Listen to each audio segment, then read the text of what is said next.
Namaste Miredos, masih bingung soal berkuliah di India? Hari ini TIAPS kedatangan tamu spesial, dosen dari Universitas PGRI yang baru saja kembali dari India. Beliau siap berbagi pengalaman dari informasi penting untuk kalian yang tertarik untuk studi di India. Greetings everyone. Nama saya Dr. Sigit Rizahyono SS MPD. Saya dosen di Universitas PGRI Madiun. Selama ini saya 2 kali ke India. Yang pertama sebelum COVID, saya berserta rombongan universitas kami bersama Bapak Rektor mengunjungi ke Delhi 3 universitas. SRM University, Sardar University, dan Delhi Technological University. Kemudian yang kedua, baru 1-2 minggu yang lalu kami berkunjung ke Vellore Institute of Technology, Chennai. Jadi 2 kali saya ke India. Bagaimana pandangan Anda sebelum datang ke India? Sebelum datang ke India, persepsi saya tentang India itu adalah bisnis pop culture dengan Bollywoodnya. Selain itu, saya hanya baca-baca dan sebagainya sebelum ke India. India itu kuat teknologi dan medical science-nya. Kemudian persepsi yang di luar itu adalah India itu water preservance-nya bagus. Kemudian caring-nya terhadap animals bagus. Mungkin itu terkait dengan agama atau kepercayaan masyarakat India. Jadi persepsi saya tentang India sebelum datang ke India seperti itu. Jadi terkait dengan popular culture Bollywood, luar biasa. Dia mampu mengalihkan pandangan orang dari Hollywood. Kemudian medical science-nya bagus, IT-nya bagus. Itu yang memberkas di saya. Lalu, bagaimana setelah datang ke India? Setelah ke India, beberapa terkonfirmasi, kemudian beberapa yang belum pernah saya temui itu menjadi first experience. Yang terkonfirmasi adalah ketika saya datang ke India, betul, India itu advancements-nya medical science bagus. Ketika saya datang ke Sarda, ke SRM, itu terkonfirmasi, kami ngobrol-ngobrol dengan official di sana. Ada beberapa government officials dari Indonesia berobat ke sana, setelah berobat ke Eropa dan ke Amerika tidak berhasil, tapi justru di India berhasil. Medical science-nya luar biasa. Kemudian IT, advancements of IT, komitmennya terhadap perkembangan IT luar biasa. Dan department atau program studi di sana itu sangat spesifik, tidak global seperti yang ada di tanah air. Misalnya BIT Chennai itu, misalnya kita bisa melihat ada Department of AI and Machine Learning. Indonesia nggak ada itu, ya kan. Kemudian ada AI dan robotik. Kemudian ada cyber security, mungkin di Indonesia ada. Kemudian EV, electronic vehicle. Jadi ada departemen yang khusus tentang itu, electronic vehicle. Ini luar biasa. SRM atau BIT, kelihatannya sih SRM. Dia bekerja sama dengan Rochester Institute of Technology, United States. Di SRM misalnya kita punya Department of Aerospace Engineering. Kemudian ada Biomedical Engineering. Kemudian ada Genetic Engineering. Jadi sangat spesifik. Kemudian kekinian banget atau justru futuristik banget. Apa yang dibutuhkan di masa sekarang dan masa yang akan mendatang. Tidak sangat umum. Ada lagi yang saya salut dengan India, itu adalah preference-nya terhadap yang berbau tradisional. Misalnya di SRM University itu ada Center for Yoga. Salut saya. Jadi di tengah gegap gempitanya tingginya kemajuan medical science, IT, ternyata yang berbau tradisional juga masih di-preserve dengan baik oleh dunia pendidikan, oleh kampus. Terbukti ada Center for Yoga di SRM University. Apakah Anda senang menetap di India? Mumbai itu, kalau tidak salah saya pusat IT-nya India, kota baru. Saya lihat infrastrukturnya bagus, jalan raya, internetnya cepat, kemudian bersih, fasilitas air tersedia dengan baik dan sebagainya dan sebagainya. Maka di kota-kota semacam itu orang anak-anak muda terutama itu akan menjadi senang tinggal di sana. Infrastruktur terjaga dengan baik, tersedia dengan baik, jalan bagus, flyover bagus, kemudian jaringan internet bagus, air tersedia, air bersih tersedia dengan nyaman, kiri kanan bersih, semua serba IT. Ini mencerminkan future life, kehidupan yang menurut saya sangat cocok, sangat diidamkan oleh anak muda yang dunianya itu lebih suka bekerja di dunia IT daripada menjadi karyawan. Mereka lebih banyak bekerja digital nomad, jadi dimanapun mereka bekerja nyaman selama di situ ada sinyal internet yang kuat, wifi yang kuat. Nah itu di India misalnya diwakili di Mumbai. Selain ya, industri popular culture ada di situ juga. Kemudian kalau di luar itu saya pikir di mana-mana sama saja. Ada misalnya gambaran becek dan sebagainya, itu di mana-mana terjadi, tidak saja di India, di Indonesia dan sebagainya. Itu ya. Jadi sama seperti di negara yang lain, ada kota yang itu membranding diri sebagai future city. Ini cocok untuk anak muda. Kemudian ada yang old city, lengkap dengan arsitektur, warisan arsitektur dan sebagainya. Nah, yang semacam itu mungkin cocok untuk orang-orang yang biasa atau bahkan orang-orang lama. Tetapi dia juga menyediakan kota masa depan seperti di sekitar Mumbai, gitu. Karena anak muda, don't worry, ada yang menampung impian kalian di sana. Lebih dari bisa menampung impian, tergantung kalian making effortnya seperti apa. Kalau kalian making effortnya luar biasa, saya pikir lebih dari survive, bisa successful lah, karena sarana prasarana sudah ada di sana, gitu. Bagaimana dengan biaya dan fasilitas perkuliahan di sana? Seperti yang bisa kita lihat misalnya kalau di Indonesia di UGM, orang bisa ngetap, bisa ngisi tumblernya, bisa ngisi botolnya, bisa minum di situ. Di beberapa kampus di India juga semacam itu. Kemudian kalau di Indonesia ada mineral water yang botolan, itu di sana banyak bertebaran di mana-mana juga. Jadi tidak perlu worry tentang kebutuhan air mineral yang sehat. Kemudian di Indonesia kita masih bisa melihat air minum isi ulang, di sana juga ada. Artinya kebutuhan air minum tidak perlu diragukan. Bagaimana dengan makanan? Apakah cocok dengan Anda? Kemudian tentang makanan karena saya di India tidak punya banyak waktu untuk muter-muter. Kalau dulu di Delhi masih lumayan, saya masih sempat ke street food dan sebagainya. Nah, orang Indonesia kan orang nasi. Jadi kalau nggak nasi enggak. Jadi don't worry, di sana itu ada yang saya suka namanya nasi biryani, agak beda tetapi enak. Ada nuansa rempah-rempahnya yang kuat, itu cirinya di India. Jadi ya saya suka. Kalau makanan misalnya biryani, ini andalan saya, nasi biryani. Kemudian samosa, kemudian naan, itu yang saya suka. Cuma naan dan samosa itu saya tidak ditemani oleh daging-daging misalnya kambing atau kalau ayam oke. Pada dasarnya saya daging itu ya hanya suka daging ayam, selebihnya enggak.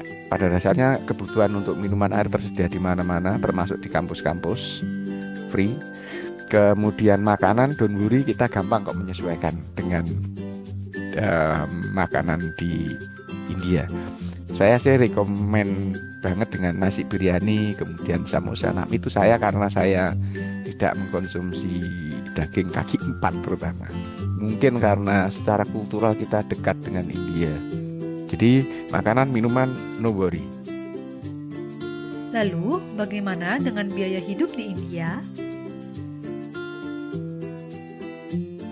Ya sih, India murah, mengingat negara ini kan menganut negara welfare state seperti Jerman begitu. Intinya karena rakyatnya banyak, maka pendidikan sudah diatur sedemikian rupa sehingga tidak berbiaya tinggi. Ini kelebihan. Oleh karena itu mungkin secara umum pendidikan di sana relatif lebih murah.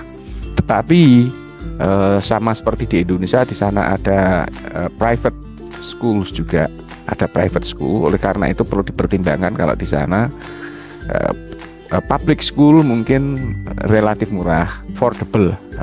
Mungkin di government atau public bisa lebih murah.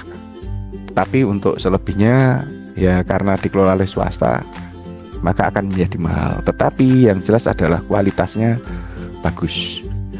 Beberapa untuk gedung mungkin kalah dengan Indonesia, tetapi in term of education quality, no worry. Adakah yang perlu dikhawatirkan sebagai pemeluk agama Islam di India yang merupakan negara dengan mayoritas Hindu? Nah, bagi orang-orang Indonesia kan mayoritas Muslim, maka jangan dibayangkan hidup seperti di Indonesia, di mana-mana ada masjid, di mana-mana ada musola. Muslim di sana minoritas, bukan mayoritas. Ini harus dipahami dulu. Sangat berbeda dengan di Indonesia. Tetapi ketika kita bicara toleransi dalam konteks kita minoritas adalah ketika kita menunaikan kewajiban sholat kita, itu tidak ada yang mengganggu. Nah itu ya.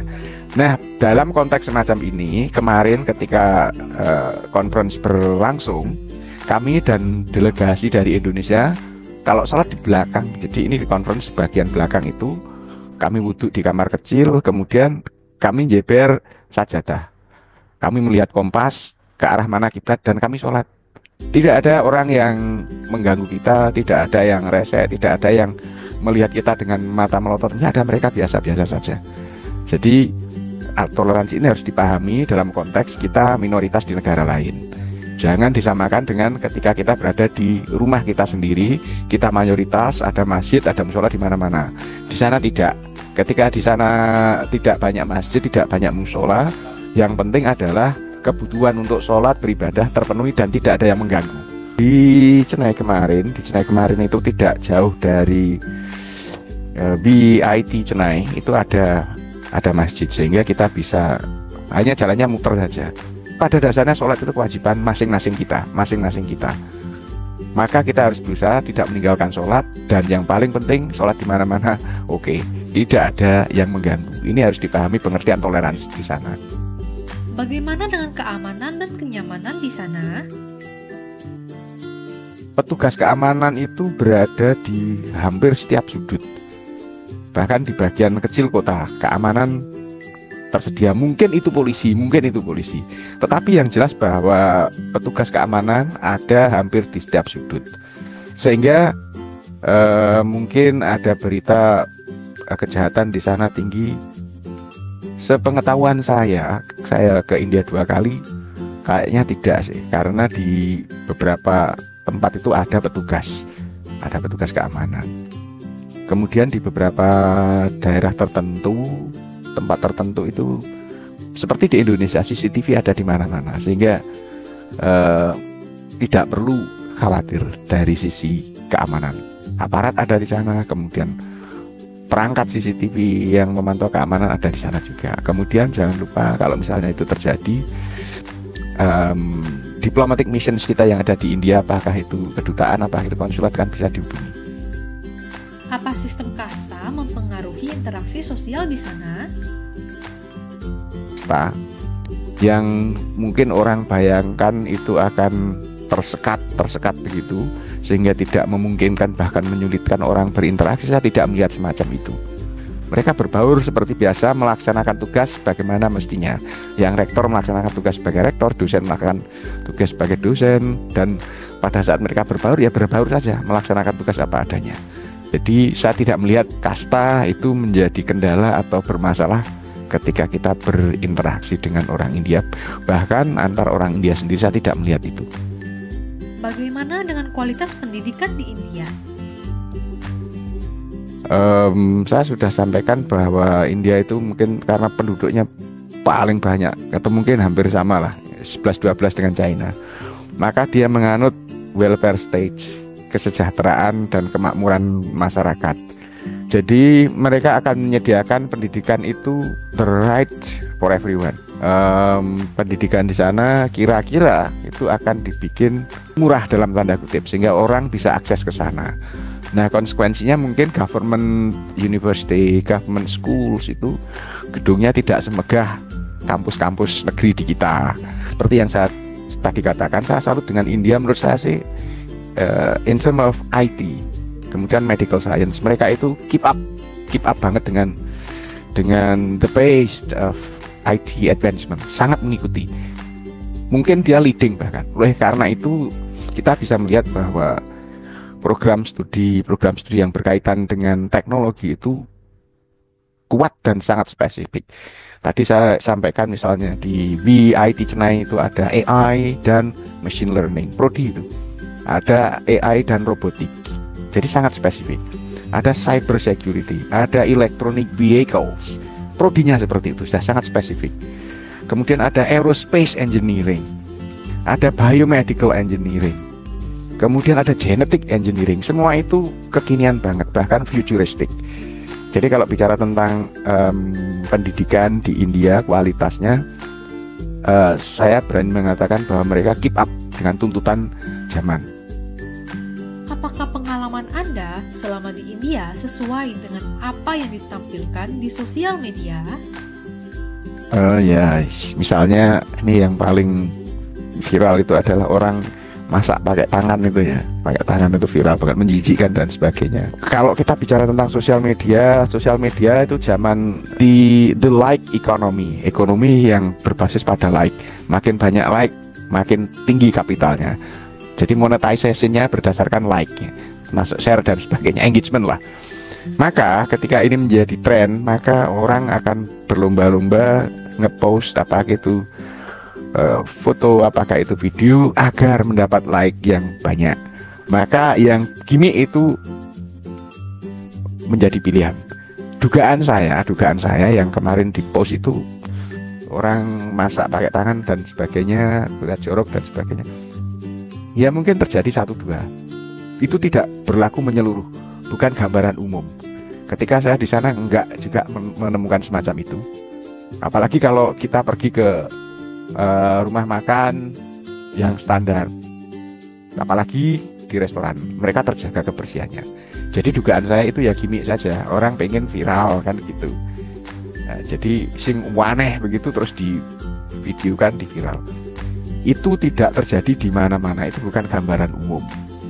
Nah, jadi one in a thousand, setetes air di tengah samudera, kira-kira begitu. Jadi yang gambaran di sosial media yang buruk-buruk itu menurut saya sih gini, bahwa itu mungkin terjadi ya, tetapi bukan gambaran umum. Orang masak pakai tangan dan sebagainya di Indonesia jangan dipikir nggak ada. Orang makan masih pakai tangan juga, saya juga melakukan itu. Ya, orang mengadu adonan pakai tangan juga masih ada. Yang paling penting adalah kesehatan dan kebersihan terjamin. Dan itu makin tahun kan makin ditinggalkan orang. Sekarang di kampung-kampung saja, katakanlah itu mengadu adonan, mereka pakai kaos tangan ya kan, dari plastik misalnya begitu. Jadi esensinya menurut saya itu ya gimmick aja. Ada kejadian satu itu aja. Bagaimana dengan pengobatan di sana? Di Delhi pada waktu itu juga kami ngobrol-ngobrol dengan orang-orang. Nah, ada juga official Indonesia yang berobat di India. Ternyata di India lebih murah. Hanya itu, tapi angka saya tidak bisa menyebutkan. Lebih murah, kemudian in terms of quality tidak kalah. Nah, jadi dua ini kasus di Guangzhou, Cina, kemudian kasus di Delhi, India, itu menguatkan bahwa quality of medical services di Asia, terutama di India, itu tidak kalah dengan yang di Eropa, yang di Amerika Serikat. Lalu, adakah pengalaman yang tidak terlupakan? Yang pertama adalah hospitality. Tadi sudah sampaikan, hospitality-nya luar biasa. Baik dari kalangan atas, university officials, para dosennya, kemudian mahasiswanya, kemudian orang-orang yang bekerja di kampus, yang membantu menyediakan makanan, minuman dan sebagainya, yang jaga kebersihan dan sebagainya. yang jaga keamanan dan sebagainya, mereka orang-orang yang luar biasa baik. Itu pengalaman yang tidak terlupakan. Selain itu, yang tidak terlupakan adalah mereka sangat hidup harmoni dengan lingkungan. Maksudnya dia bagus menjaga lingkungan, termasuk di dalamnya air, menjaga di makhluk hidup, misalnya burung dan sebagainya. Mereka hidup dengan leluasa, dekat dengan orang dan tidak ada yang mengganggu. Terus yang terakhir yang sangat mengimpresi saya adalah komitmennya terhadap kemajuan informasi dan teknologi serta medical science. Itu yang sangat mengimpresi saya. Apakah Anda memiliki kata penutup untuk mahasiswa atau orang tua yang ingin mendaftar anaknya untuk belajar di India? Calon mahasiswa Indonesia, Bapak Ibu orang tua mahasiswa di Indonesia, sudah saatnya kita berpikir menyiapkan anak untuk sukses di zamannya masing-masing. Berarti itu harus berpikir futuristik. Menyiapkan anak hidup di masa ketika dia lulus nanti dia sukses. Maka ketika zaman ini zaman digital, sudah seharusnya segala sesuatunya berbau digital. Ketika kita melihat dunianya digital, anak harus sukses di dunia digital, India bisa menjadi alternatif selain negara-negara Amerika Serikat dan negara-negara Eropa.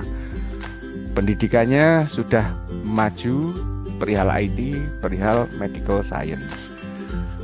Itu. Kemudian faktor bahasa tidak menjadi kendala karena di sana bahasa Inggris adalah bahasa kedua, second language. Almost everyone can speak English. Jadi no worry. Berikutnya juga masalah budaya. Kita ada kedekatan budaya sehingga tidak akan mengalami kesulitan untuk beradaptasi budaya. Sehingga singkat kata, Bapak Ibu, orang tua, calon mahasiswa baru, lihatlah masa depanmu, proyeksikan sekian tahun ke depan kalian harus jadi orang sukses. India bisa jadi pilihan untuk meraih sukses. Terima kasih. Menarik banget ya informasi dari Dr. Sigit. Terima kasih banyak kepada Dr. Sigit Risayono atas ilmu yang telah dibagikan. Semoga informasi ini dapat bermanfaat bagi seluruh mahasiswa di Indonesia, khususnya kamu yang mau berkuliah di India. Sampai jumpa di video selanjutnya ya. Kalbi, Alvida, Nakena, Firmilengge.